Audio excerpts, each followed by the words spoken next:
Spring 2026 fashion trends are everywhere right now, but not all of them are worth buying. I went through all the runway shows to figure out which trends are actually worth investing in and which ones you can skip. Because the smartest way to wear trends isn't buying everything. Most people only need one or two things to freshen up their wardrobe. So think of this like a fashion edit. What survives real life and what doesn't. Some of these trends feel incredibly modern and some already feel like a mistake. Quick rule before we start, you do not need a whole new wardrobe. Most people need only one or two things to freshen up their wardrobe. And you might already have something in your closet that works. Now let's edit these trends. First trend worth buying, sporty tailoring. We saw this everywhere this season. Hell, I've even done videos on it, which I will link down below for your viewing pleasure, especially at Coperni. And here's why this one works. Sporty pieces on their own can sometimes look a little too Jimmy.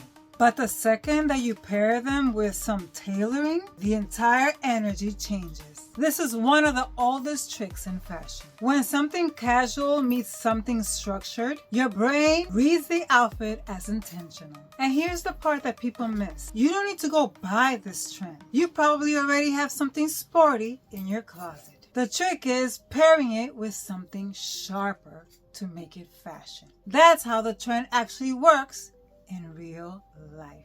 So this one is an absolute keep. Number 2, low slung tailoring. And before everyone panics, this is not early 2000s chaos returning. We saw this proportion shift at Alexander McQueen. That runway is spectacular. If I could buy half of those pieces, I would. The tailoring is still strong. The blazers still have structure, but the waistline drops slightly. And that small shift changes the entire attitude of the outfit. Fashion always moves through proportions. High waist, low waist. Wide leg, skinny leg. It's a rhythm. And right now, the rhythm feels more relaxed. But here's the editor's rule. The tailoring still needs to be sharp. If the blazer loses structure, the outfit collapses. So if you're curious about this trend, try lowering the waist slightly with pieces that you already own. Your denim jeans, your trousers, your joggers. Just pull them down a little bit lower to where you feel comfortable. You just experiment with the proportion. So this one is an absolute keep. Number 3, balloon barrel pants. This silhouette is dramatic. It's sculptural. And when it's styled right, it looks incredibly chic. But here's the editor rule. Volume needs balance. If the pants are big, the top needs structure. Otherwise, the whole outfit collapses. This is where people copy the trend, but miss the proportions. And suddenly, the outfit looks sloppy instead of intentional. But when the balance is right, it feels powerful, magnetic, beautiful, modern. And it photographs beautifully. And again, you may already own something similar. A barrel jean, a wide trouser. That's enough to participate in the trend. So this is an absolute keep. Number 4, soft leather. And Hermes did this beautifully this season. I wanted to just throw myself on that runway and wear all those pieces. They're just beautiful, sexy, and modern. Leather instantly elevates an outfit. But the difference right now is the texture. It's softer, more relaxed, less biker, more elegance. We're seeing leather jackets, leather trousers, leather shorts, even full leather looks. But here's the editor test. Does the leather move? If it's stiff, it starts to look costume. But soft leather, that reads expensive immediately. And again, you might already have this. A leather jacket in your closet? You're already participating in this trend. So this is an absolute keep. Now let's talk about the trends I'm cutting, because not everything on the runway survives real life. First one, crinkled textures. On the runway, hell, it didn't even look that interesting to me. In real life, still not interesting and complicated.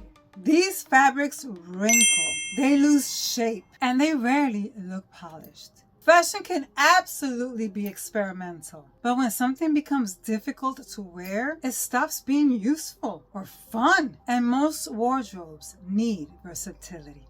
And I'm not in the business of paying for something that I could actually get from my drawers. How many of you don't have clothes crammed into a drawer that when you take out, it says wrinkled AF?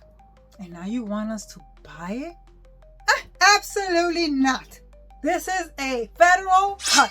Number 2, granny chic. The grandmother aesthetic. You've probably seen this one. And if you haven't, look at Miu Miu. And Miu Miu is a designer I really love, but not for spring summer 2026. Knee socks, not the worst. I wear knee socks. That's a cool look. Cardigans. I wear cardigans. They're modern, trendy, cool looking. Retro silhouettes, not so much. And listen, on the runway, well, I was gonna say adorable, but I don't find it adorable. It can be entertaining. But for my style, absolutely not. I want modern. I want sharp. I want soft. I want sexy. I want attitude. And this trend leans nostalgic in a way that doesn't always translate to real life. And if you ask me, never. What do you think about this one in particular? Let me know your comments down below. So for me, this is a definite. And lastly, extreme oversized. Now there's a place for it. I can do extreme oversized in the top, extreme oversized in the bottom, but there has to be an anchor somewhere. Either my cinched in waist, something so that I wouldn't look lost. There's a balance again, right? But extreme oversized silhouettes, like I said, oversized pieces can absolutely look cool, but when everything is oversized, the outfit loses shape. And shape is power. Clothes should frame the body, not swallow it. So if I go oversized, I'm bold enough to do a couple of pieces oversized, but there has to be an anchor somewhere. Everything else, structured. But head to toe oversized looks, for me, an absolute. So those are the spring 2026 trends worth buying, and the ones that I would skip. And remember, you don't need a whole new wardrobe. Most people only need 1 or 2 trends to freshen up their closet. Fashion isn't about buying everything. It's about choosing well. If you enjoy fashion edits like this, where we actually break down what works and what doesn't, make sure you subscribe, hit the thumbs up, and turn on the bell so you won't miss out on my next video. And if you want one-on-one styling help, I also offer personal styling sessions where I help you edit your wardrobe and build outfits that actually work in real life. The link is below. I'll see you in the next one.